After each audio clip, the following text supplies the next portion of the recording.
Bro, this is beautiful. I love this picture.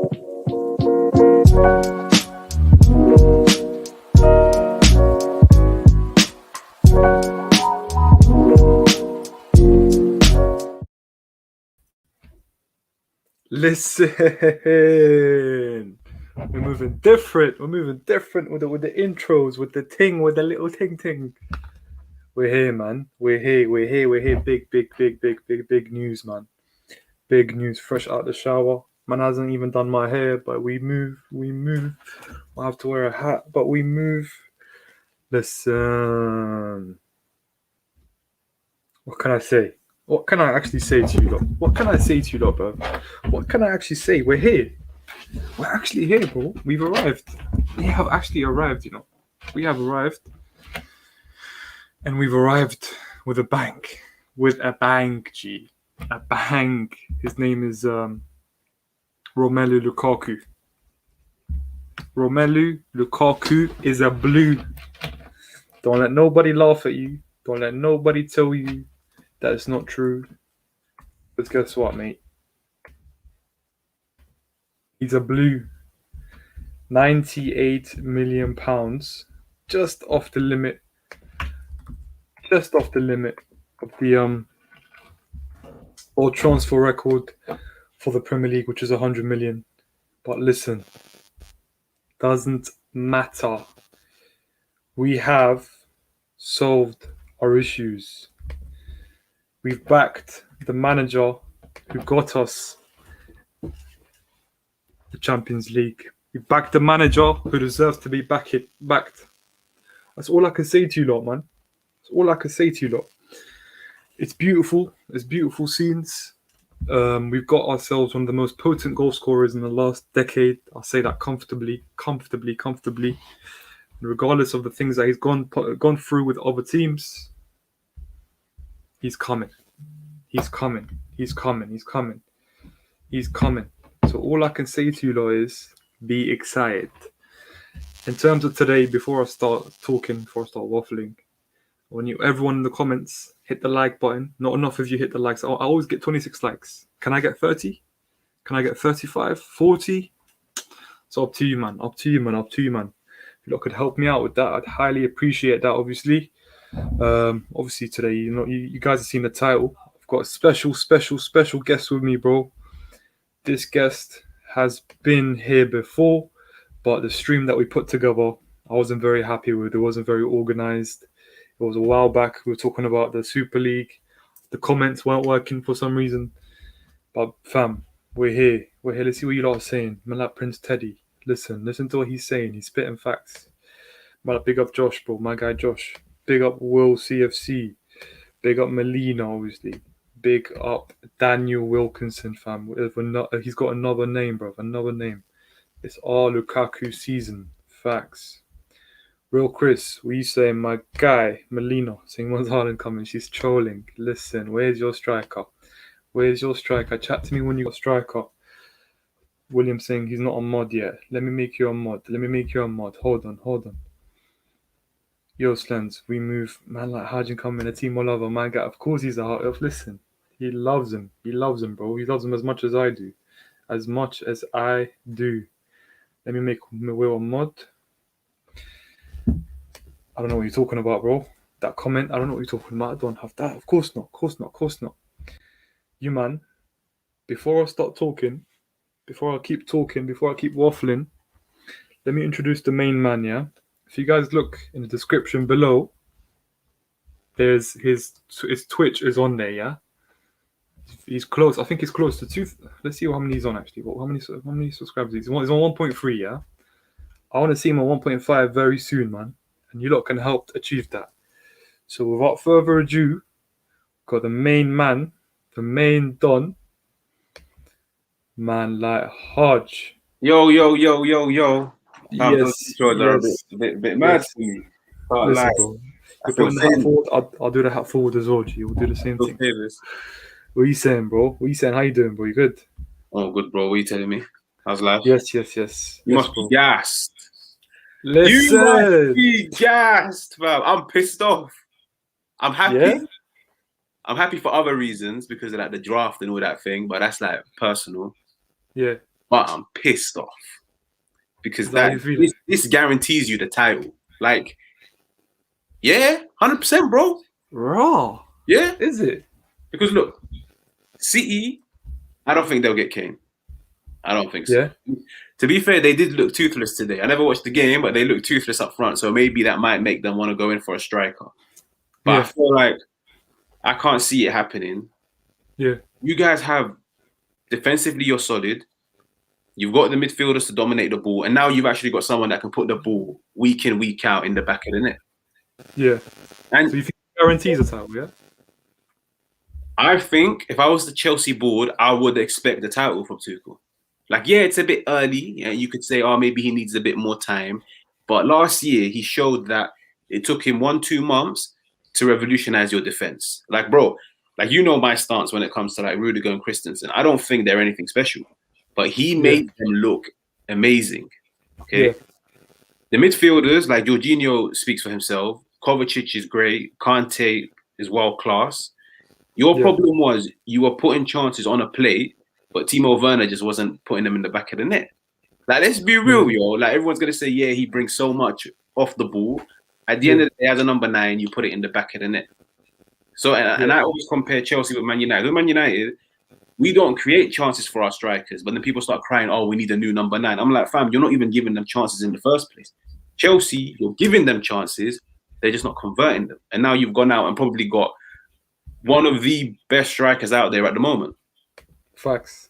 That's what I'm saying. But listen, I think, as you said, all of our problems culminate into one, but then it's finishing. And it, like, I think we create good chances. The quality of chances, I still kind of doubt. I still think it's good chances, good enough chances for your striker to score. And listen, like, as much as creating chances is an incredible thing, we miss one thing, and that's a striker who can create his own chance, bro. I feel like Lukaku can do that as well. Like, not only can he finish other chances, I feel like he can create his own. I feel like the Inter Milan Lukaku I've seen, he can take on one or two players. He can go into spaces and finish the chance. So that's one thing that I'm looking forward to as well, because we've missed out for a while. Obviously, Werner can't do that. Like, personally speaking, as much as people can say what they want in the comments, I don't personally think that Werner can create his own chance. I've never seen him do that. But yeah, man, I think that's what Lukaku can do as well. I think I semi-agree with that statement of like Lukaku can create for himself. I think you give Lukaku space in behind, he's an animal. Yeah. You put him up 1v1, 1v2, but where he's got space to drive into, because Lukaku is strictly pace and power. Like, you're not stopping him. But I've always said with Lukaku, and this is like from watching him at West Brom, at Everton, at Man United, even at Inter Milan on the odd game, against the low block, he can't create much for himself. Because let's be real, great finisher, but technically he's not the best. Okay, like let's be real, he's not the most technical of players. Okay, and I think in terms of creating his own chance, what I meant, bro, what I've seen from him a lot, is those finishes outside the box. Those like one touch, one shot, like one touch, take the shot on right away. I feel like that is what I mean about like scoring from difficult chances, like scoring from the difficult angles. For example, like, I see him playing a 1-2, and then I could see him from the right place, from the right side of the box. 1-2 with Havertz, get the ball back, shoot with the left foot right away. Like, I want to see like intricate play. I want to see chemistry, and I feel like Lukaku contributes to that. I hear what you're saying. Of course, without a doubt, when it comes to technical ability, he's not the greatest, bro. Like his touches are okay, but are they the best they've been? Listen, bro. Like there's many strikers with better touches who can link up play, maybe a bit better. But in terms of his back to goal, I've seen a big improvement, bro. I've seen a big improvement, and I think Kounde obviously plays a part in that. But let's see what these men are saying. When he was at United, like the main criticism everyone gave him was, here's the thing, United, we utilized him wrong. We tried to utilize him as a target man. Like just pick him up there. But here's the thing, he hasn't got the touch, he hasn't got the link up play. And let's be real, like at the time, we didn't really have coaches that are gonna work one-on-one with a player. It was more just go out there and get the job done. Then Oli came in, shifted him on the right, and that's when you knew the time was up. But Kounde, like, credit to Kounde. Like, he saw his strengths, he saw his weaknesses, and he was like, listen, let me work on his weaknesses to try and improve his game. But like I've said this before, he's not going to be like similar to a Giroud. Like, I think Giroud has amazing link-up play. He's not going to have the link-up play of a Giroud. He's not going to have the hold-up of a Giroud. But he'll definitely have better finishing. And that was always the one issue people had with Giroud. They were like, he brings so much in terms of link-up, but when it comes to finishing, he's very inconsistent. But now you've actually got like a consistent finisher. Like Lukaku, you give him 3 chances, he'll bag 2. He will bag 2. But the only issue I have is I've always said this. When you tend to play for a top team, whether that's Man United, Chelsea, Man City, Liverpool, you tend to come across many low blocks. Yeah. And that's where the problem is going to be. Because you put Lukaku with space, I'll bet my life he scores. But low blocks, technique does come into play. And that's where he worries me. But he's better than Werner. So it is an upgrade. I don't think it's difficult to be better than Werner as a striker, bro. So that's not something that you should show. Like, I should be proud of. Do you know what I mean? I think, honestly, Danny Ings would have been an upgrade on Werner. But doesn't mean we should be signing him, bro. Do you know what I mean? But Lukaku for me, bro. Bro, one thing that I love, Inter Milan, is the fact that I'm not saying his game is complete, or I'm not saying his game is exactly like an ideal striker's game, but it's improved from Inter. And one thing that stands out for me is 2 things. He's created a lot of chances at Inter Milan. He's also had a lot of assists in it. Like I know, and I've said this. I've had this argument today. Having assists doesn't mean necessarily that you're a creator or you're creative.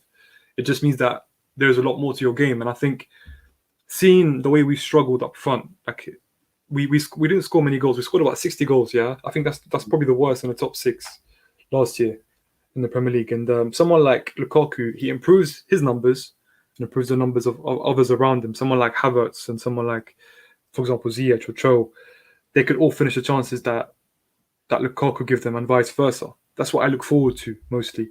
But no, I was thinking, you said you were thinking that we're going to be favourites. Does that rely on whether City sign Kane or not for you or not? So City have the most balanced squad, in my opinion. The best coach in the league as well. Okay, like it's a team that's been there and done it before. They know how to win the title. They know how to go about it. Chelsea, I can't lie, that squad of yours, it's relatively young, but you went out there, you beat City in the final, you've won a Champions League. So that speaks volumes for itself. But it's like I said, whenever I watched Chelsea, I always said the final piece to the puzzle was a striker. Yeah. And when you guys did sign Timo Werner, let's be real, everybody thought Timo Werner was that guy. Like, he's relatively young. His record in the German league speaks for itself. Like, even I was thinking, like, oh my God, he might be the next big thing because his numbers are frightening. People say top striker, bro. Top striker. But that's all I was hearing from Werner. Yeah. No, like when you start seeing the links, Liverpool were in for him. And then I think like other German teams were in for him. So I was like, you know what? Like, he must be doing something well. When you watched him, he was a little bit underwhelming. And then as the season went on, I think he's crap. Okay. Like, I don't think he's anything special. I think he'll continue to be frustrating this year. He might provide a lot of off the ball work, which benefits the players around him. But at the end of the day, you can't play him as your number 9. You can't go into games relying on Timo Werner. No. And then you guys went and got a player that's known for that. Like, he spearheaded that Inter Milan team. And the one thing about Lukaku is he will get you goals. And I said this to a friend of mine. The thing about Lukaku is it's not even a gamble signing because, all Chelsea fans wanted Haaland. It's more appealing commercially and everything. But how do you know Haaland wouldn't have struggled in his first year in the Premier League? Maybe he needs time to adapt and everything. Lukaku has been in the Prem before. He's gotten ridiculous numbers at West Brom, ridiculous numbers at Everton, ridiculous numbers at Man United. There's no need to adapt when it comes to Lukaku. Like, he can hit the ground running from week one as long as you give him chances. And that's why I think, like, genuinely, you guys will be the team to beat if City don't sign a striker.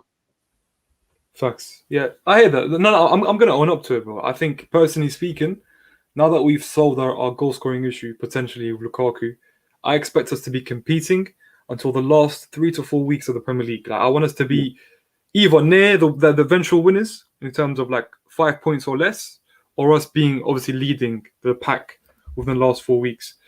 But now, man, listen, I'll be honest with you, bro. I hate everything you're saying in terms of Werner, bro. I think as much as you say and you think you dislike Werner, like, I don't dislike Werner, but I've been speaking about him for a very long time, bro. And I get a lot of backlash for it because I'm saying back your players and like you shouldn't be talking like this about your players. But the truth is that, bro, we signed him as a striker, and if he was really the striker, the gunman that we expected him to be, would we be dashing out 100 million on Lukaku? No way. Of course not. We would be looking at Haaland. And the point you made about Haaland as well, actually, I wanted to touch on this. Bro, what you said is facts. Like, I think there's still question marks of Haaland. No matter how good of a finisher he might have been in the Bundesliga, Champions League, or Norway, there's still question marks onto how he's going to adjust to another team. There's still question marks about how he's going to deal with the pressure of being in a bigger team. Like, as good as he is as an overall player, I still doubt his raw ability. Like, I still think Lukaku and Haaland, for me, they both sure things in terms of scoring goals. How they score goals is different, obviously, and their ability might be different. But we both know they score goals, bro. Like, they score goals. That's their job, and they both fill that description. And obviously, Lukaku costs 50 million less in terms of transfer fee. He costs less in terms of wages. He doesn't make you get into bed with Mino Raiola. So to me, as much as I wanted Haaland, I'll be very honest with you. I've said it on the channel. Lukaku to me is a second choice, but he's a very, very close second who isn't really like a big downgrade from Haaland. So that's how I see it, man. But what are you saying? I wanted to ask you in terms of Haaland and Lukaku, who do you think is better right now? This is a very interesting question. I think right now, as of 2021, if we were to take age out of the question, then it would be Lukaku. Yeah. Haaland, don't get me wrong, like Haaland, what he's doing at his age and the technique that he's showing and the way he's executing it, like, it is frightening. But the thing is bro, like, I can only say that after watching him for like 2-3 years. If I see for the next 2 years, like, he is constantly bullying no matter where he goes, then I'll be like, safe, he is the next big thing. At the moment, he is the next big thing, but let's be real. How many top promising players are there coming up? There's not many. That's why the debate is always Haaland or Mbappe. Yeah. There's not many like young players actually coming through the ranks that are like actually making a name for themselves. But don't worry, Joao Felix is coming, G. He's coming. Joao Felix is coming. I'm repping the Joao Felix. He's coming, bro. I'm repping it. Okay, but everybody says it's Haaland or Mbappe. But years ago, bro, you could put 5 man in the question when it comes to like who's the next big thing. And I feel like that tends to mean like people think, oh, Haaland is really, really, really special. But bro, if you were to compare Haaland to players of the past, like attackers of the past, he's nothing. Like, he's not that special. But it is like footballers nowadays, I feel like they're not as good as footballers in the past. That's the best way I can say it. Yeah, I think it's more of an athletic game nowadays. It's very athletic. Yeah. It's what you have physically in terms of your abilities of like for the physicality, the running, the stamina. But it's not really about your ability on the ball. Not about how intelligent you are on the ball. It's more about, obviously, you look at Mbappe. Mbappe is the biggest example, bro. There's someone who was born with incredible natural ability in terms of being an athlete. But as a footballer, like, he is up there. But in terms of the footballers we've seen in the past, bro, like, you look at the Ronaldinhos, the Zidanes, it's a completely different world, and that's what we kind of dislike about football nowadays. Like, I think it's moving away from technical ability and onto being an athlete first. But if you look at this comment here, bro, before you go, sorry, I was going to say the flat track bully is back. You know what, bro? I love this. Like, I think this is big up show fan, Arsenal fan. I honestly think he's right. I think he is a flat track bully. But hear this: Chelsea last year, we struggled to beat. I love saying this on my channel. I'll keep saying this, and I'll say it every time. We've struggled to beat Southampton away with Tuchel, West Brom at home. Brighton at home. We didn't beat Aston Villa away. We didn't beat who else? Leeds away. That was all Tuchel, and with Lampard, obviously other results.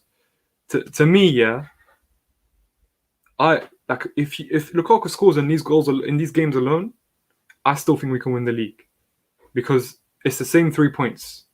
In the big games, I don't expect him to score. Maybe just perform well, let the others do the thing.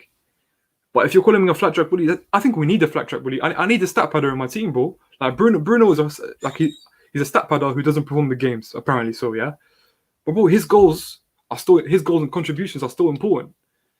But the problem with Bruno is that it affects the whole team. With Lukaku, it won't do that. He'll bring others in. That's what makes it good. So, bro, in terms of being a flat track bully, as I said, every single 3 points against every single game in the league, it's the same 3 points, bro. So it doesn't bother me, to be honest. I think, like when people say flat track bully, like that name did come about when he was at Man United as well, because he didn't really perform against top teams. But it's easy to say the striker didn't perform against the top teams, but in reality, you need to look at the whole team's performance. Because, for example, Chelsea fans love to bang on to the West Brom game. You guys didn't really play well in that game. Like, let's be real. Yeah. But whether it's Lukaku, whether it's Werner, whether it's Haaland, you can't really pinpoint the blame on the striker and say, yeah, he didn't perform against the small team. The whole team didn't perform. No, I hear you. Yeah. You can't just like single-handedly like point on him. If your team did, like, this is why I always say with Werner, I've seen you guys put it on a plate for him. Like, put it on a straight plate. Like, all you have to do is tap it in, and he's missed.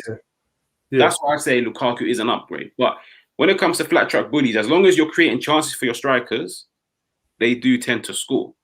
But I've always said, like, I feel like the top teams struggle more against the smaller teams than in comparison when they were to play against the big teams. Yeah, the big teams are a bit more open. They'll let you play your football. The small teams, they'll just sit back. They'll be very pragmatic. They'll sit back and they'll rely on the counter. And that's why I said with Lukaku, because he plays for a top team like Chelsea, he will experience many low blocks. And that's where you have to think, has he improved enough in the past 2 years to be able to, like, I don't know, shimmy and find 1 yard to get a shot away or create a chance for himself? I don't know, because I didn't really watch him week in, week out in Serie A. But that's the one thing I would watch. I wouldn't like look at his finishing. I wouldn't look at anything else because I know that's top tier. Yeah, he's in the right. His movement as well. His movement is very underrated, you know. And one more thing as well is, bro, in terms of low blocks, like I know it's kind of not very nice to watch and it's not aesthetically pleasing, but in terms of crosses into the box, that could be another way of breaking down a low block. And obviously, I believe someone told me today that Lukaku scored the 6th most headers in the Premier League history. So again, that's another danger that we don't have in it. Like, obviously, Tammy Abraham being Tammy Abraham, when he was our main striker, he's very tall but cannot use his head to save his life. And another example, obviously, Werner is not a threat aerially. So that's another avenue as well that we kind of can go into in terms of low blocks. But I hear you, bro. Listen, honestly, the struggles that Werner and Lukaku have are very similar in terms of low blocks because of their ability on the ball is limited, but their movement off the ball makes them useful. Do you know what I mean?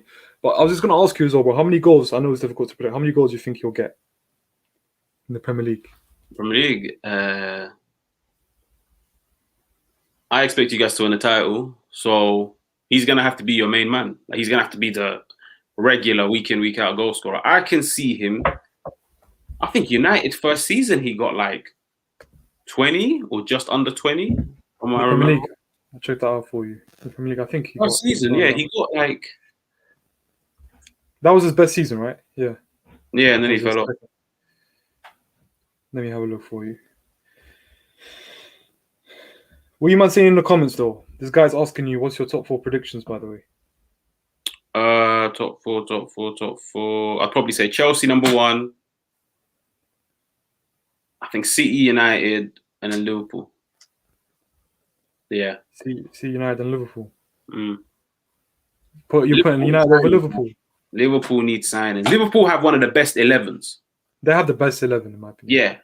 If the best 11. But it's just football's a squad game. And last year, they learned the hard way because, fam, they got 1 injury, then they got 2, and then they just literally capitulated. They couldn't cope with it. But for example, if City get injuries, they can cope with it. If United get some injuries, depending on the positions, we can cope with it. But Liverpool, it's like somebody literally said it. They're one Mo Salah injury away from literally fighting for probably top 8. Yeah. Because like last year, he literally carried them last year. Mane was poor, Firmino was poor. So it was literally just Mo Salah last year. But back to the Lukaku thing, I think I can easily see him getting 15 plus. He got 16 in that first season. 15 plus. Well, 15 plus is still a blessing. And do you know what it is though? I realize it's not about the numbers. I think it's about when and how you score. Like, but if you're scoring 16 winners, that's more valuable to me than scoring 28 goals, but scoring scoring hat tricks and 2 goals here and there. Do you know what I mean? Because that's what Drogba was incredible at. Like, as much as people look at Drogba's numbers and it's very underwhelming, the quality of his goals, the importance of his goals, like they match their weight in gold, and that's the most important thing, bro. Like that's what makes like Drogba get rated so highly. The clutch gene is very very difficult to find in players, bro. And if Lukaku can show that, he can show aspects of that, bro. I'm happy with the numbers. It's the same. I said the same thing before we even signed Haaland. I said people talking about, I want to see 35 goals or 40 goals. I'm like, bro, honestly speaking, like I want to see winners. I want to see important moments. Do you know what I mean? And that's the most important thing. But big up the Kafkas for you, bro. Saying shout out to the brother Slan, shout out to Haj too, never spoke from. Yeah, of course, bro. Listen, you might need to have a little talk, bro. Kafkas for you, bro. He's incredible Chelsea content creator. I think he's sitting on 10K. So, bro, listen, you might need to have a sit down and talk. It'll break the internet, fam. Slan, it's all about the goals. Exactly. Yeah, that's a good point. So it's the amount of games you're scoring as well, because a lot of men look at stats and they say they see 27 goals in 35 games. They're like, oh, it's incredible. But the brother scoring bare hat tricks. Like you see Tammy, yeah, like bro, he scored in his first season. I think he got around 16 Premier League goals, but he scored 7 in 3 games, and the 3 games were Brighton, Wolves, and Sheffield United. And you look at that, you're like, bro, like that's all well and good, but he had a very very big drought in the middle of it, which meant that when we needed him to score, we were drawing or losing games. That's the most important thing, bro. Like people don't look at this because it's a stats game nowadays, isn't it? People look at stats and they judge you as a player. But yeah, it's a lot of players nowadays. They get the majority of their goals in purple patches. So it's like here's one player that I don't rate as high as everybody else, and it's like an unpopular opinion. I don't rate Calvert-Lewin that highly. Okay. Yeah. Like whenever I say this, people go wild. Okay. When I watch him, he's not the best of finishers. He's a nuisance in the box. Don't get me wrong. Like he's got the energy. He'll press. He's good in the air. But as a finisher, he's not convincing in the slightest. If anything, I think he's a shit finisher. But the thing about him is, people turn around and tell you, "Oh, last year he got around. I think it was 15 Premier League goals." Now that's good for somebody of his age that's just broken into the Everton team. But bro, he got like 9 in the first. I think it was 2-3 months. Yeah. Crazy. So if he got 15, but he got 9 in the first 7 games, that means he only got 6 goals from there till the end of the season. I'm not going to come out and say you're a prolific striker.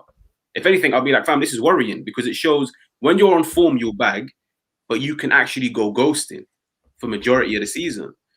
And I feel like that is the problem that a lot of teams have. That's why Lukaku, when he was at Inter and he spearheaded them, they were always on form. Like, bro, they went into every game and slapped most teams. If you're on form, you will score. But at the end of the day, as a striker, you can only live off the chances you get. Because if you get no service, there's nothing you can do about it. That's why I always say, don't be quick to judge the striker. Actually look at the players around him. And that's how it is with Man United. That we've got strikers on the wings. Rashford is not a creator. Greenwood isn't a creator.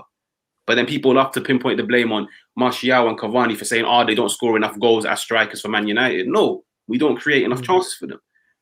Chelsea, you guys do have players that can create. Like, I like Hudson-Odoi. Pulisic, I rate highly. On form, he's one of the best. He's not a creator, though, Hutch. He's not, trust me, he's not a creator. I hear what you're saying. And, bro, do you know what? I've actually brought this point up to Chelsea fans. And I've talked, because people tell me, I want to see Mount, Lukaku, Havertz. And I'm like, okay, Havertz is an incredible player. I think he's our most talented player in the squad, but he's more of a forward for me, who kind of has the key final third passes. But his priority isn't to create. I think I'd rather see him as a forward who finishes chances with Lukaku than see him as a creator. That's why I want to see one of Cho or Ziyech play more on the right, and I want to see Mount drop deep into midfield or be part of the front three. Because I don't want to surround Lukaku with forwards, bro. I don't want to, as you said, like inside forwards. People keep telling me about Werner. You want to play Werner and Lukaku, like Werner on the left. Yes, theoretically it could work as an inside forward, but bro, is he going to create chances for Lukaku? Is he going to create the right chances? Do you know what I mean? I don't see it happening. I think it's a similar problem with United. Like you got Rashford and Greenwood, they're both not creators.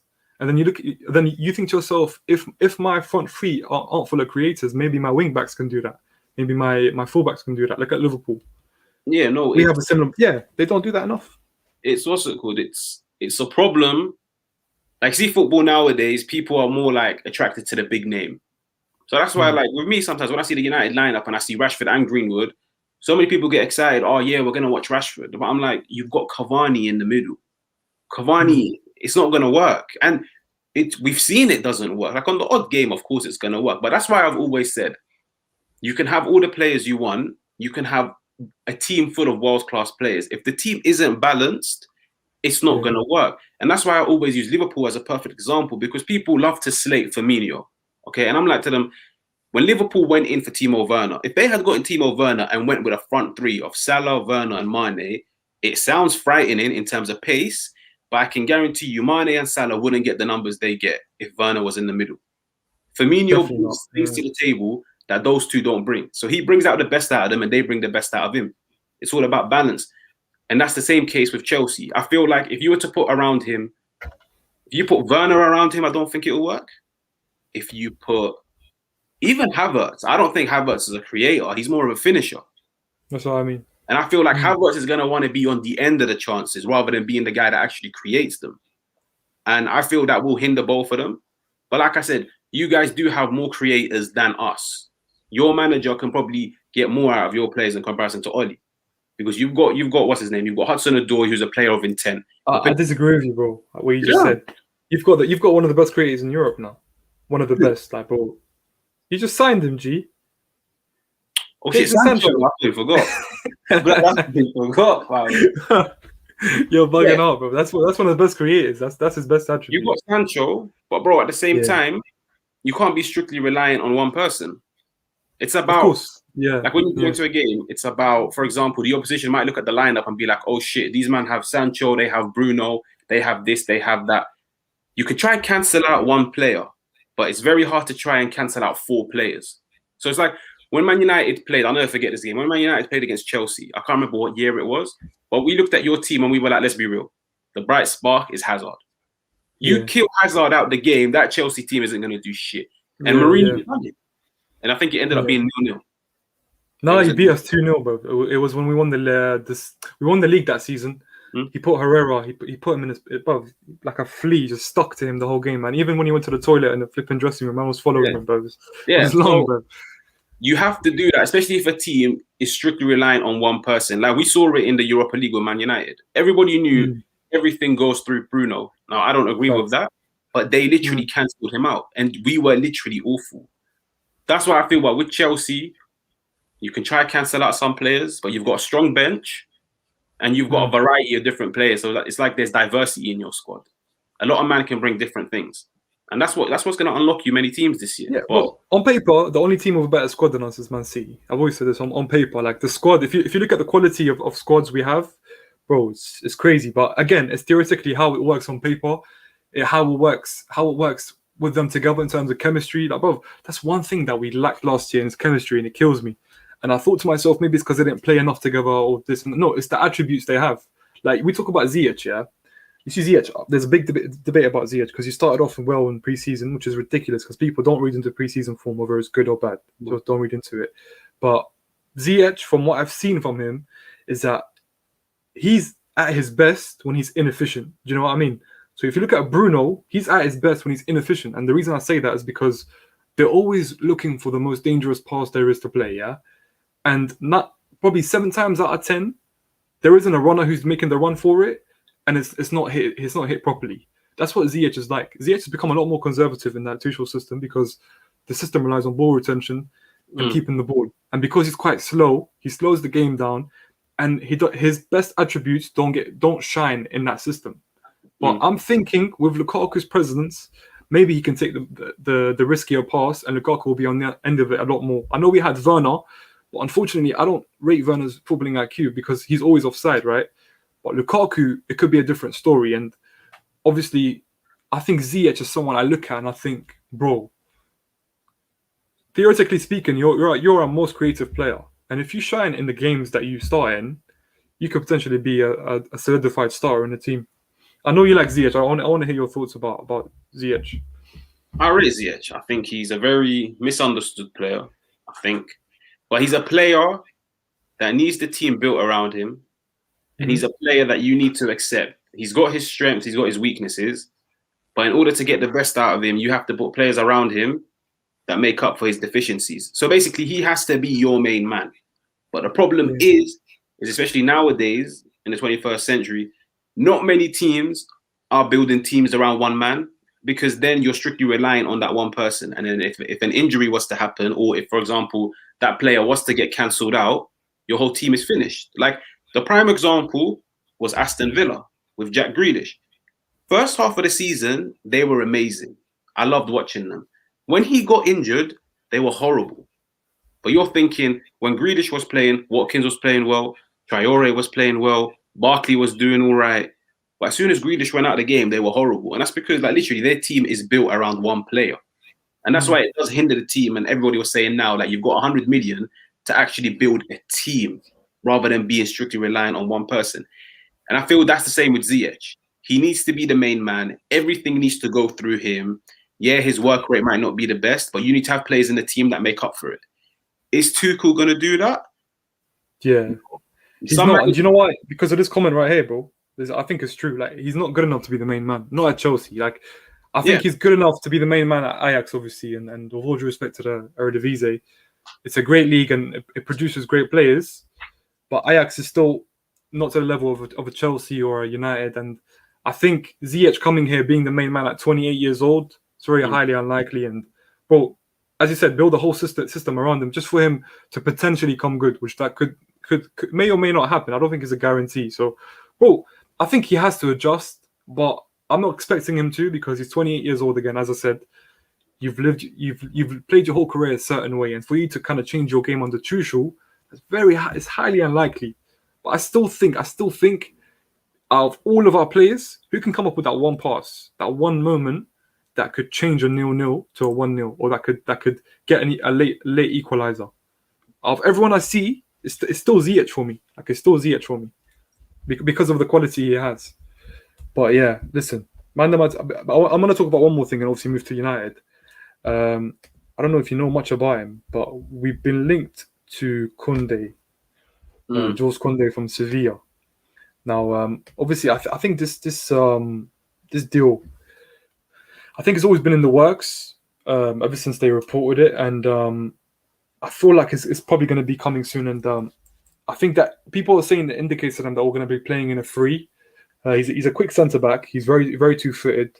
Believe it or not, he's 5'10", but bro, he's actually dominant in the air, like in terms of the stats. But then you have to look at context because the Liga and Premier League, in terms of aerial duels, I think Premier League has a lot more and competes more in the air than it does in the Liga. So, bro, I want to see your thoughts, man. Did you think he'll work out at Chelsea? Are you a fan? I think. Actually, sorry, Haj, before you go, bro, there's 25 of you watching, yeah. And I'm not gonna lie to you, I don't think the likes are up. I want to see more likes, man. I want to see you guys hit the likes. We only have. Let me see here. Let me have a look, man. Let me have a look. 1 second. Hold on. Let me have a look, bro. I'm sitting on 25. I want to see more likes, man. I want to see at least 30 likes. I've never hit 30 likes, so help me out with that, man. Yeah, we're saying Haj, bro. We're saying about Kounde.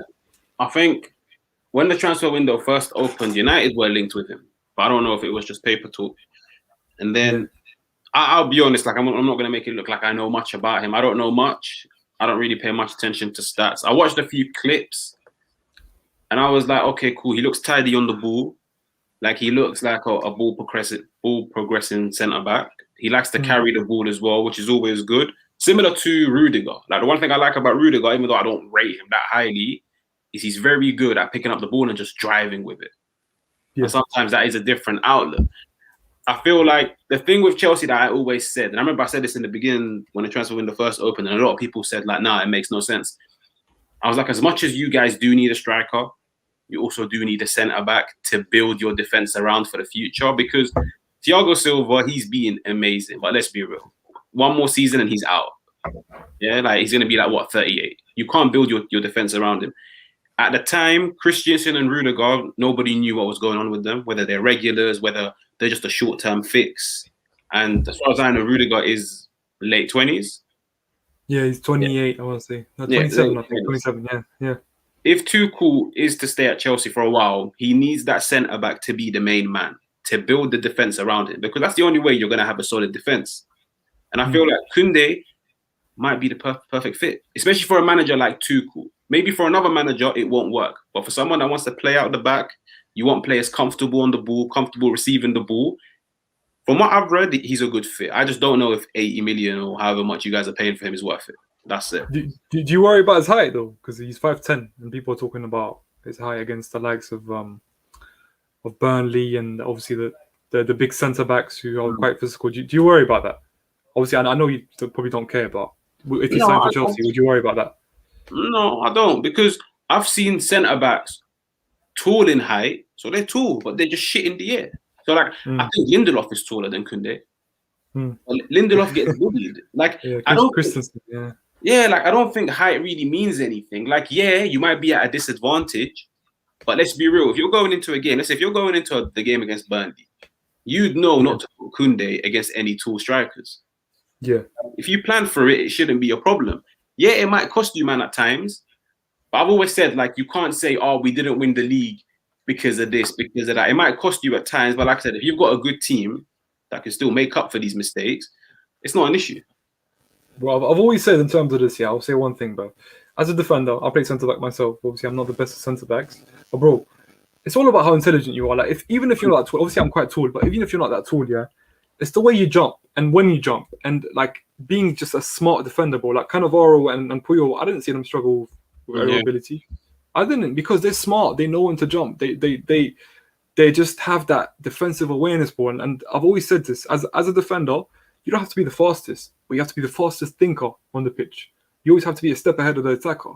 Like, I always say that, I give this example, and if you remember Thiago Silva, he's 38 years old, Probably his legs are probably not incredibly fast, and he's, like his body is getting on, but he's just the quickest thinker on the pitch. I see Cavani making a near post run. I remember that. And he's running in front of him, and then Thiago Silva gets there first. And because he started running before him, bro, because he's smart, he just reads the game. And I think if Kounde can develop that, and honestly, I see a bit of that in Kounde. I think he can, as you said, he can be a centre-back for us in the future. We can build our core around him. And, bro, it could be a good signing. But obviously now we're going to move on to your bread and butter, bro. What you love talking about the most. I want to talk about United. We're going to talk about your transfers. Then we're gonna end it in your beloved manager. Yeah. What are you saying? What do you think about your current situation and everything, man? Actually, wait. I'm sorry, bro. We have to talk about something.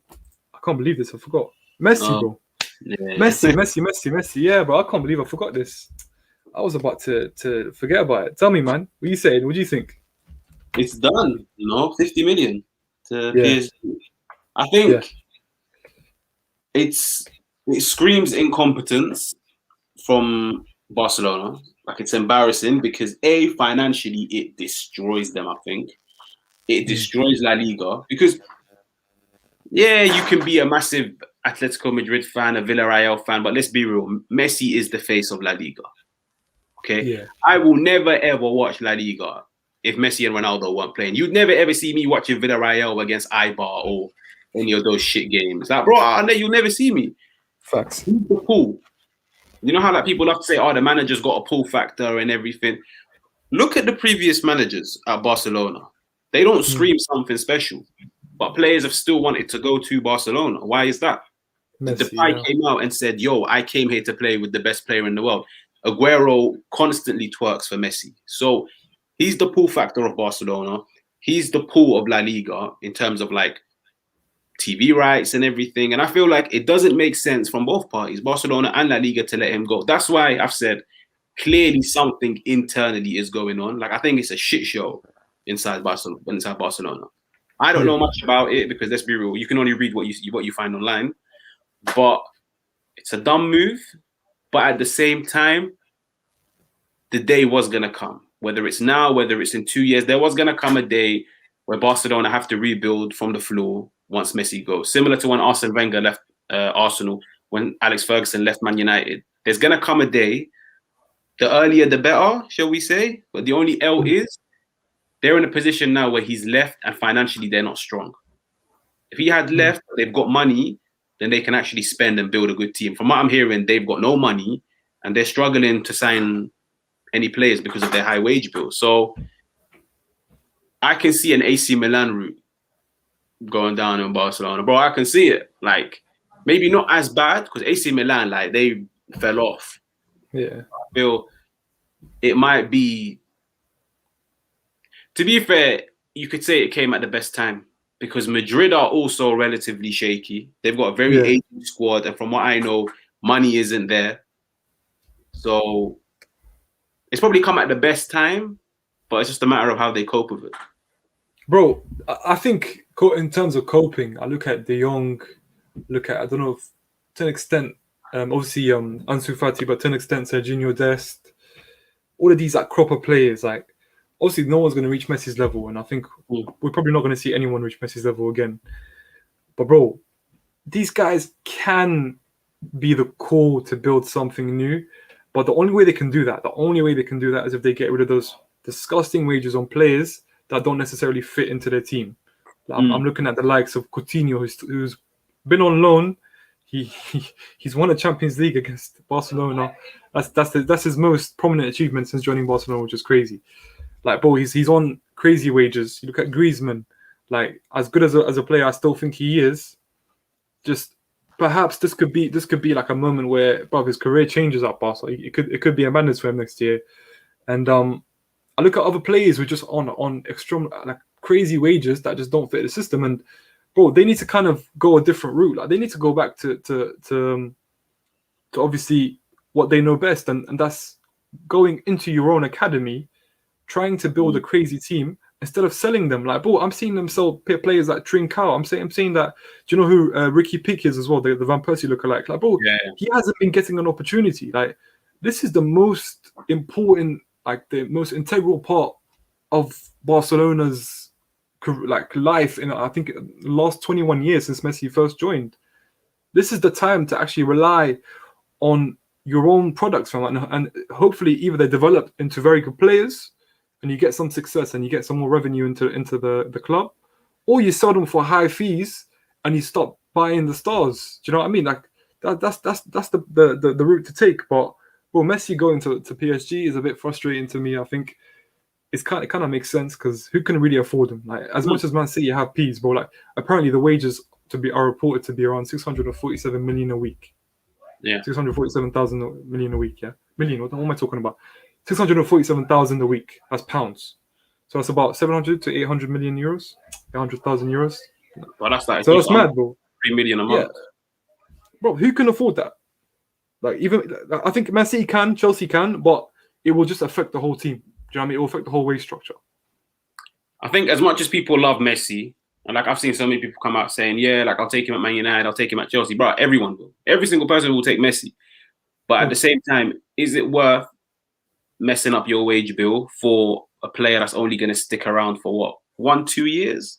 Messi's not the Messi that's going to come and stay 5-6 years and you can build your team around him. Hell no. Messi's like 34. Like, I've already said it. I think he'll do, from what I've read, it's a 2-year deal with a 1-year extension. Yeah. I think he'll do that at PSG. And he's always said he wants to go back to Argentina. Okay? Like similar to many Argentinian players. That's how it's going to go down. Is it worth spending that money when that money can be distributed over like 3-4 players? Because those wages you can split over 3-4 top players. Well, who do they need though, PSG? Sorry? Who do they need though? Who do they actually need? Like I think PSG makes the most sense because bro, like I don't think they're screaming out for a position like to be filled. Maybe I don't know. Do they have a right back? They Hakimi, just signed Hakimi. Do they have a left back? that Bernat. Well, they have Marquinhos, Kimpembe, Sergio Ramos has been signed. They've got Paredes, Wijnaldum in midfield. Variety. They've got Variety, bro. Mhm. I can't. But this team, like, I think Messi going there just makes sense. Like to City, even to City, it would have made sense. But again, in terms of footballing wise and fitting into a team, I think it would have made sense. But in terms of the money and the structure, I just don't think it will ever work in the Premier League, bro. Because there's a lot of egos in the Premier League, bro. Like, too many egos, and if a player is on 647,000 a week, yeah, what do you think the other man will say in Man City? Be like, bro, I want an extension. You're giving this guy. I don't care if it's Messi. Like, I think I'm almost half as good as Messi or a quarter as good as Messi. So I want 500k. Yeah, Like, no, the Bruyne will be like, I want 500k. Do you know what I'm saying? yeah, So, no, like it bro, doesn't. it's a sticky one, yeah. Like I said, as much as everybody wants to see him in the Premier League, sometimes you have to think what's best for the club long term. And with Messi, it's like, bro, I'll be honest with you, bro. I think any team that he walks into the Premier League, they're winning something. Okay, depending on how good the squad is. I think he walks into Chelsea, you guys can easily win the treble, maybe even the quadruple. Because Messi is the type of player that can win you shit by himself. Like he can. He's capable of that moment of brilliance. Like where literally when everything is going sideways, Messi can just do it. But at the same time, it does mess up the club. It does cause a lot of unrest. It might cause a lot of internal issues financially. And it's not worth it for a player that you're probably going to only get 2 years out of. If you're going to get 5-6 years out of him, I'll probably say it's worth it. 100% it's worth it. But for 1-2 years, it's not worth it. PSG, let's be real. They're a club. I feel like they're trying to go down the same route as Real Madrid, just having the Galacticos, like just having the players that just superstars. They've got Neymar, they've got Mbappe, they've got Sergio Ramos, they've got, like, in my opinion, Donnarumma's the next big thing. Like that is a team. Donnarumma, I forgot about him, bro. Yeah. That team is mad. That team is nuts, like, bro. Speaking of that team, bro, is crazy. Like I was like, even if they lose Mbappe, I don't think they'll care. Like Neymar and Messi can do it by themselves. If Pogba runs down his contract, that's a free agent Pogba. You never know. Next year, Haaland, 65 million release clause. You think PSG are not going to go in for him? 100% they will go in for him. If they sell Mbappe, yeah. Yeah, because Mbappe said, I'm not renewing my contract. What's your thoughts on this comment here, bro? That's your guy. I rate Poch, innit? Apparently they're losing at the moment. So, bro, apparently Haaland scored 2 goals as well. What games are these, by the way? Yeah, what is it? A friendly? Is it Bundesliga? You don't let me know in the comments. Is that a Bundesliga game or is it? What are we saying here, bro? Friendly. Is it friendly? Poch, it's like me and you. We've talked about this like many times off camera. It's like I think I agree with you guys when you say it's a team of superstars, and when you have a team of superstars, yeah, it looks good on paper, but trust me, that's not good behind the scenes. That's too many egos. That's too many big personalities. Like, for example, Neymar's not going to have shit from anyone in that team. You can't fault Neymar. You can't criticize Neymar. You know what I mean? If I was Neymar and I'm in that team and I see someone like Paredes trying to chat to me, I'll be like, shut up, fam. Who are you? Like, bro, let's be real. Like, that. The football is like that. Like, I've played football. When you're the big dog and you're the big player, you're not going to take shit from someone else. But you look at that PSG team, they've got a lot of big dogs. They've got Neymar. Mbappe also, like for a young player, his ego is sky high. You got Mbappe. You got Sergio Ramos. You've got, but if like Messi walks in, you can't chat to Messi. Like Messi's got the biggest ego of all of them, by the way. Yeah, like the way he's dealt with Barcelona, you can tell he's got ego. Yeah, you can't chat to them. So then think about the manager, because as a manager, you're meant to put forward your system. You're meant to tell a certain player that maybe he's been for the past 10 years playing a certain style. Yo, in my team, you don't play like this. You do this, A, B, C, and D. Bro, some players might not buy it. So it is very difficult for Poch. That's why, like, even Fergie used to say it. The superstars, they look good on paper. They look good in the eyes of the fans.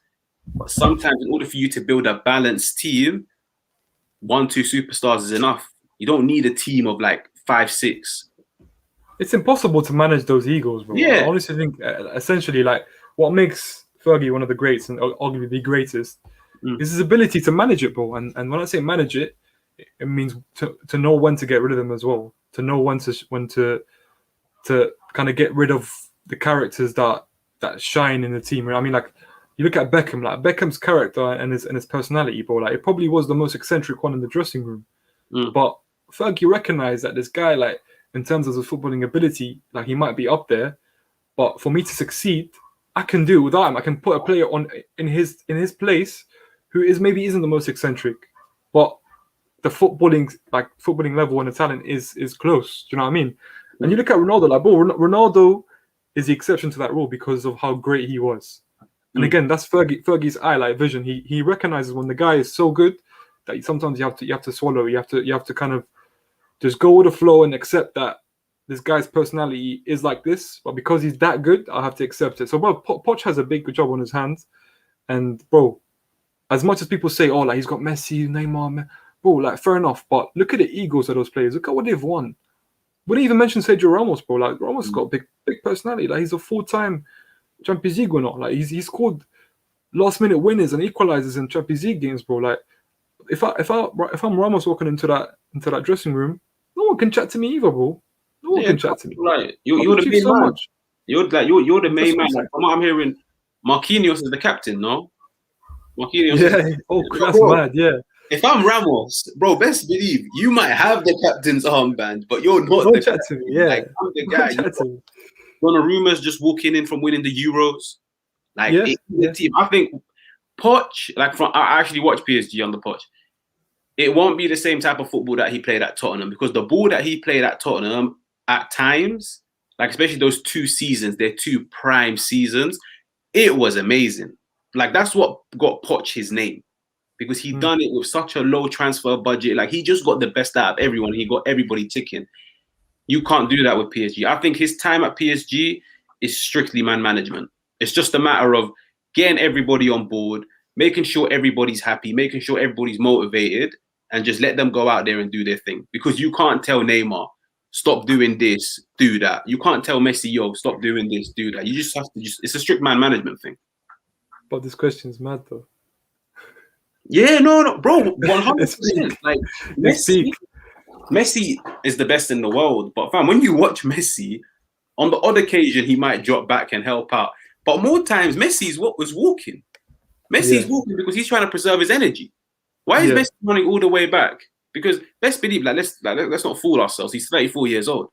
If I was the manager, I'll tell Messi, yo, coach, I want you to use all your energy when we're on the ball, especially in the final third, because that's where you can cause most damage. I don't want you running back. But the thing is, that's why Genie in the middle is sick though, Genie Ronaldo, because he obviously does a job of 2 people in terms of pressing and being that engine. So I still think that they'll still have problems, bro. Like one of them has to swallow the ego, and it might have to be Mbappe, and Mbappe might not like that. He might end up leaving before the window even ends, bro. Because apparently he said that reports came out that he doesn't want to be just like a part of the project. He wants to be the main part of it, not just a contributor. So I kind of rate that mentality. And bro, Mbappe obviously going to Madrid would be mad. But as you said, Neymar and Messi still. But Neymar, Messi, you got Di Maria, you still got Gini Wijnaldum, you still got all of these players. They can still win the Champions League comfortably. No, I think they are the next top team because any player now entering their final year of their contract, PSG can give you the wages. PSG is never a money issue. Bro, the team they're building is fine. Like I've always said, I love Pogba. I would love for Pogba to stay. I'll forever rep Pogba. But if I was Pogba and I just see these guys announce Messi, I don't give a shit if Mbappe goes. I know 12 months' time, they will come in for me 100% because every top team will come in for Pogba as a free agent. You go walk into that team and you're surrounded by superstars. Like, I think they are the next big thing. The only thing that might hinder them is the whole man management. I don't think there's going to be a system. No, it's just going to be just make sure everybody's happy and then just go out there and win me the game. Fam, imagine PSG play Barca in the Champions League. But Barca will get slapped. Barca will get slapped. bro, Messi's? You know when Lampard scored against Chelsea, you know there was a tear in his eye, innit? Like man almost broke down. I think that's what happened with Messi, you know, like man, because he didn't even want to leave, innit? Like he was forced to leave as well. I think La Liga obviously it was kind of a revenge thing because of the Super League, and they just didn't allow the money to go through. And Messi was left stranded, didn't it? And then you just had to kind of find the solution out. But bro, if he scores versus, listen, I hate Barcelona. I hate everything about that institution. Since that game, the infamous game where Drogba was pissed off after, bro, when he was saying it's a disgrace. That that game completely like turned me against Pep. It turned me against Barcelona as an institution. And well, I'd love to see a rot, honestly. But see, I can now appreciate Messi properly, bro, because I love Messi, and I don't like his character, but I love the way he plays. The game he plays, no one's ever touched him. Now I can appreciate him even more, bro. So Messi is the reason why a lot of men love Barca. Like Messi is the reason why a lot of men even have Barca tops. That's the frightening thing about it. Like I don't have a Messi top, and this year when I saw the away one, the purple one, the whole with the like reflective badge and everything, I was like, yo, this kit is wavy. I was gonna buy a Messi top, but like thank God I saw the news, because then I would have been like, oh shit, like it's an L. But you don't want to buy Griezmann kit, bro? Nah, I might get De Jong. I rate De Jong, but I feel like if I don't rate Koeman in the slightest, and I feel like now that Messi's gone, it's a crazy rebuild. Is Koeman the man for that? I don't think he is, because his track record doesn't scream he's a manager that can rebuild a team. They haven't got the finances to back him in a sense. So I don't know what it is with Barcelona. I can see them going in for Xavi and trying to follow the whole route of like the whole sentiment and like the whole fairy tale. Yeah. You bring a former legend and just see how it goes. But Xavi would have it on lock though. He's not someone who will be clueless tactically. Yeah, he's not clueless tactically. Bro, in terms of this comment, bro, like I think obviously I don't know footballers' personalities, because you don't know what they're like behind closed doors. But I can make my own judgments based on events that have happened in it. Like in terms of the Barcelona political debate and the flipping Argentina politics that happen behind the scenes. You can't tell me that all these things happen around Messi and that he's a great character. Like, bro, there's obviously evidence to say that this guy is a bit of a dickhead. And you know what? You have to be, bro. When you reach the top, even the man that I'm wearing right now, bro, like Jordan, bro, he was the biggest dickhead. If you want to be a top man, if you want to be the top of the tree, the top of the pyramid, you have to be a dickhead, bro. Look at Ronaldo. Ronaldo's not the best of characters, but that's how he got there. Like, you just have to have that ego. So, yeah, listen, I don't like it, but I appreciate it. Do you know what I mean? Let's see what these men are saying, brother. This guy said CR7 over Met, bro. You're tripping, man. You're tripping, bro. Listen, the guy next to me, Hodge, he's got a shirt of Ronaldo behind him. Yeah, he's saying that Messi's better, bro. Like, come on, man. Real appreciate real. But like, I'm gonna just wrap up with you, bro, just to speak about United, just briefly. I'll let you have your rant, fam. Let me know what you're thinking about the window, what you think about your current affairs, about the game today. Chat to me, bro. Take over. Bro, I didn't even know United were playing today. I literally checked my Twitter and I started seeing hella clips. I was like, what's going on, fam? And then United, look. So I'm Ollie out. And to everyone that didn't know, yeah. Yeah, anybody that didn't know. It's like, look, I don't hate him. I'm not going to say his time has been shocking. Nah. Bro, like he came in, steadied the ship that was destroyed by Mourinho. Like what Mourinho left behind, bro, you can put him in pen. Like on my life, you can send him HMP, because he destroyed that whole team. Like nobody wanted to be there. Oli came in, steadied the ship. That's why I always said interim would have been perfect. Like, you know who he reminded me of? But this guy is way more like, he's a way better manager. Do you remember Goose Hiddink at Chelsea? Whenever it went sideways, he was the go-to man. He came twice, or was it 3 times? He came twice, yeah. Twice. He came, he got the job done, and he left. I respect that. Every Chelsea fan, I think, well, I'm guessing, respects Goose Hiddink. You can't say anything. We love him, yeah. We just don't like seeing him, because seeing him means that we fucked up in the season, so we had to come in the chat. But yeah, but no, when he comes in, When he comes in, you know what you're getting, and you know he's going to just get the job done, get you, man, back on your feet, and then he'll leave. That's what Oli should have done. Oli has now stayed. He's been given the money. He's been given way more money than any other manager. But the frightening thing is, other managers had won shit, but they didn't get the backing. But he hasn't won anything, but he's getting the backing. So that's more of a reason now. That's more pressure for you to go on and perform. The Europa League final was embarrassing. Like, I remember I even said it, and like I got so much stick for it. I was like, yeah, we can win it because it was penalties. Like, all it takes is for one person to slip and we've won. One penalty save and we've won. But I was like, everybody's going to get excited. United are European champions and everything. But I was like, you can't sleep on this performance. Like, this performance is frightening, especially when you compare the two teams on paper. That's a team of rejects, that Villarreal team. It's a team of players towards the end of their career. They were finished. And our team of superstars, our team of, because United fans love to label every United player as world class, our team of world class players couldn't even do anything against these guys. And it was embarrassing. That's why I said it. I was like, if we win, I'll be happy. I'll run my mouth. But in the back of my head, I'll be like, yo, this isn't good. Like, it's not good. This summer, he's gotten Sancho.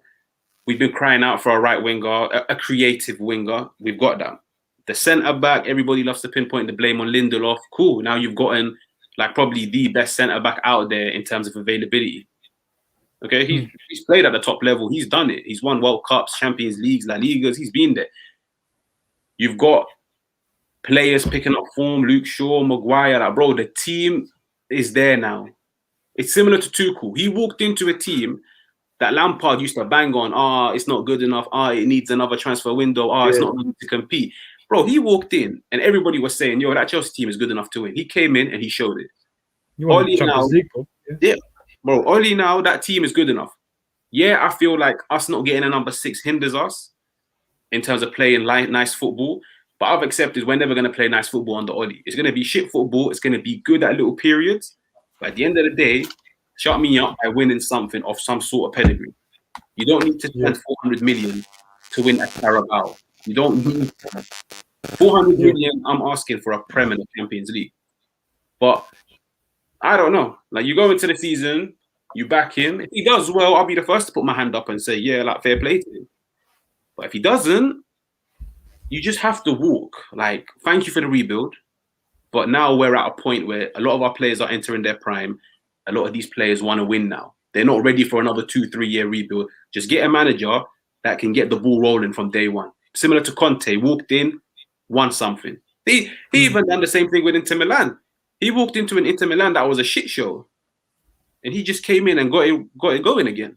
He got backed, though, to be fair. He got backed as well, Yeah, but I hear what you're saying. Yeah. Not ridiculous backing like 400 M's. It was a lot. Like, it was over 101 transfer window, to be fair to Conte. But Conte demands that, and if you don't give him that, as we saw with the Spurs job, he won't come, bro. That if you don't promise to back him, he'll either like self-capitulate, as we saw with Chelsea within the second season, or he just won't come in the first place. But he wants to be backed. He's what you call a checkbook manager, but he'll give you success. He'll guarantee it. But in terms of Oli, man, do you think, because I hear a lot of excuses from people tell me that without a 6 we still can't compete. Do you agree with that? What do you mean?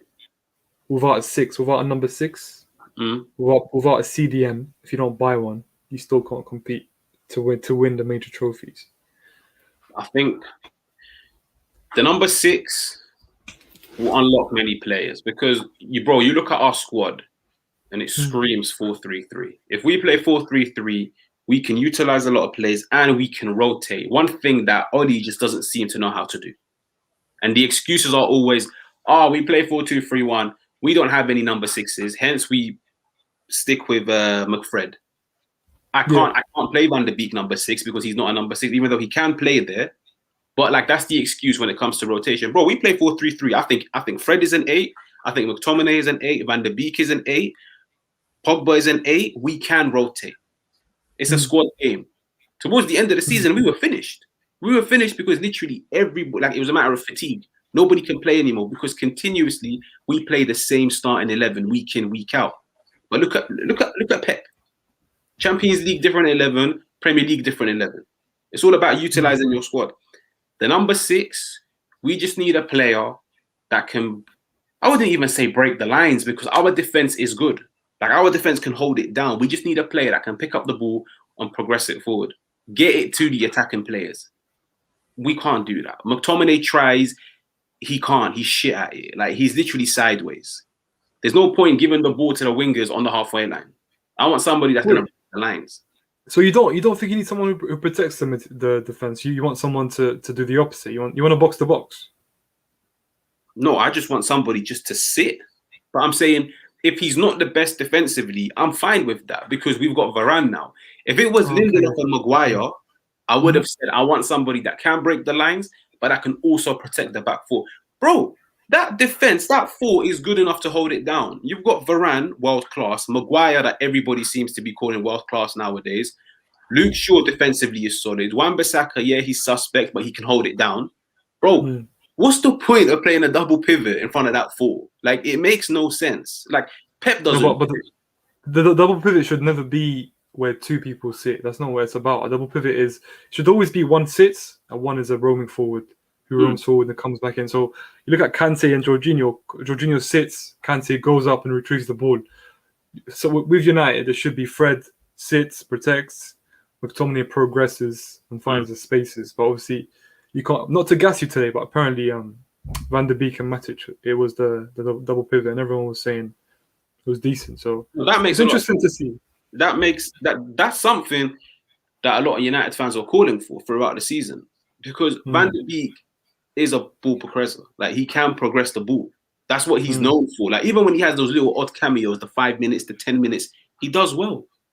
McTominay, like, bro, I watched McTominay the entire season. He can't pass forwards. He plays it very safe. Fred tries. It's just more times it doesn't work out. Okay, but we've got players on the bench. Like Matic, everybody says Matic is finished, his legs are gone. Bro, you put Matic in a team that retains the ball, he doesn't have to run much.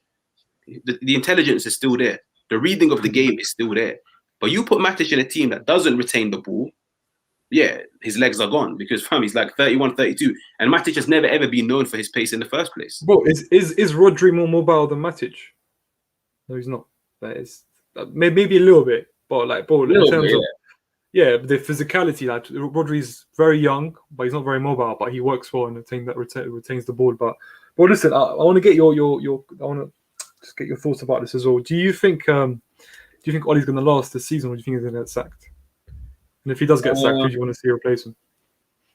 I think one part of me thinks the people that created the Premier League fixtures are Ollie out because, bro, fam, our first August to December, filthy. Like, even when I saw it, I was like, oh my God, this is going to be stressful. December, bro, I think December, we've got like 9-10 games on the trot, easy, like a comfortable 30 points. If you have like a top manager. I think if Ollie makes it out of that run and enters Christmas within the top 3, he will get the entire season. But that running is filthy, like I said. Like, bro, I think come Christmas, if we're 6th, 7th, I think he's gone. But at the same time, it all depends on who's available. If Zidane gets snapped up, if Kounde gets snapped up, I think United will stick with him. And I feel like it is very rash with United. Like, you've literally just given him a new deal. And then what? 3-4 months later, you're sacking him.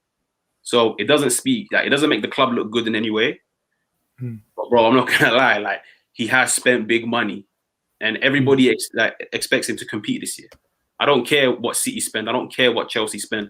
We have to be up there. If we're not, that's not good enough, man. It's time to walk. Facts. So you're taking Kounde, yeah? Or Zidane? Zidane, I think Zidane is very man management. That's what, from what I've seen. Like, I don't think he's a tactician in any way. I don't think he's the type of guy that can adapt his team depending on the opposition. No, like, it's strictly man management, get the most out of your players. I think Kounde, I would love. Like, I love the character of Kounde. I love the whole, like, I don't take shit and everything. I think Kounde might hinder some of our players. And knowing our players, I think Kounde is too big of a personality for that changing room. Like, he'll tear down that team and change it. Yeah. He'll tear down the team, yeah. So he'll walk in and shift half the players. He will, bruv. He will. Yeah. Even the players that you lot like, fam. Trust me. So yeah. I hear you. I hear you, bro. I'm going to ask you one more question. Obviously, just to let you know, like I don't think I've told you this, but I'm gonna try to do a show on Monday, the Premier League predictions. If you can join me, let me know, bro. We'll do a Premier League predictions, quick show. But last question, we're gonna get more into this on Monday. Do you think Kane's leaving or not? No. No. Fair enough. Fair enough. All right, you man. That concludes this great stream. And listen, I want you lot to, before you head off, just hit the like. I think I'm one away from 250 subscribers, so hit that up. One more subscription, and we're good to go, fam. Big up all you man. This community is great. Make sure you lot subscribe and you follow Haj on Twitch. Basically, if you guys have Amazon Prime, you can give him a free subscription for 1 month. It's $4.99. You can give it to him for free. So, bruv, if you can show respect, if you can show support and respect to someone for free who's grinding hard, why not? Big up to all you, man. It's a great stream. But the most important thing to know, yeah, is that this brother right here is a blue fan. That's how I'm going to leave you. That's a nice pick, I can't lie. Big up.